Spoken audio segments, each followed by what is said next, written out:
The recruitment and retention of police officers is a current challenge at our police department and at many other departments. As a sergeant, I live with this challenge day in and day out. Often we do not have the needed staffing for a shift, and we are compelling officers to work overtime. Because this has been happening for a while now, this forced overtime is creating lower morale and increased burnout. Obviously, these are issues of concern.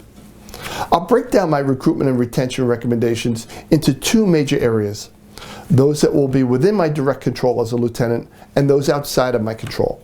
I'll start with the latter. Major areas that I believe will improve recruitment and retention but are outside of my control are in the areas of benefits, media-generated public opinion, and the rapidly changing police environment. It makes sense that competitive pay, medical insurance, and retirement benefits are attractive to personnel, both present and prospective. When any of these are deficient as compared to neighboring agencies, our agency becomes less attractive.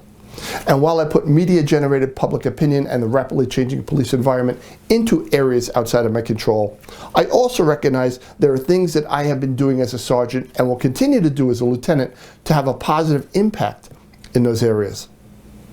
I recognize that my effectiveness in my leadership role can have an impact on both recruitment and retention. As for recruitment, it comes down to assuring that our agency is portrayed as a positive and desirable place to work. As for retention, it comes down to officers feeling valued. It has often been said that workers do not quit their employers, they quit their bosses. Here is how I expect to influence these areas as a lieutenant. I will engage with our public information officer frequently to provide that person with positive content that can be disseminated through either social media, mainstream media, or both.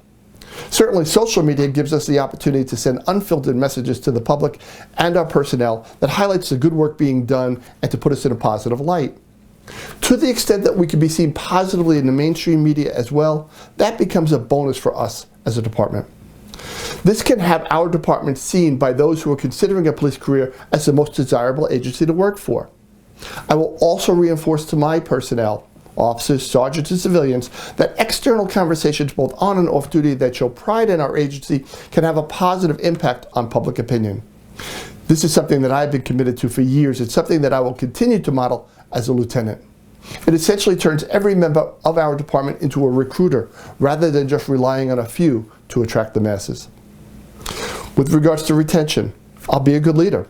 A leader who cares about his employees, is clear with consistent expectations, treats employees fairly while holding them accountable to their responsibilities, and challenges them to be their best while being there to support them as they navigate the frequently changing environment of policing. I'll be the leader that has them wanting to stay, not the one that gives them a reason to leave. I see recruitment and retention as primarily a people rather than resources issue. We see many officers leaving one department to go to another department. We need to study the departments that are doing the best job in attracting personnel and emulate what they are doing well. In my experience, this often comes down to a department that lateral transfers see as a premier department, one that they are proud to belong to. I will do my best to influence that sense of pride in my personnel, so that is the message that they are confidently spreading externally. And those are my recommendations on how I can impact recruitment and retention as a lieutenant.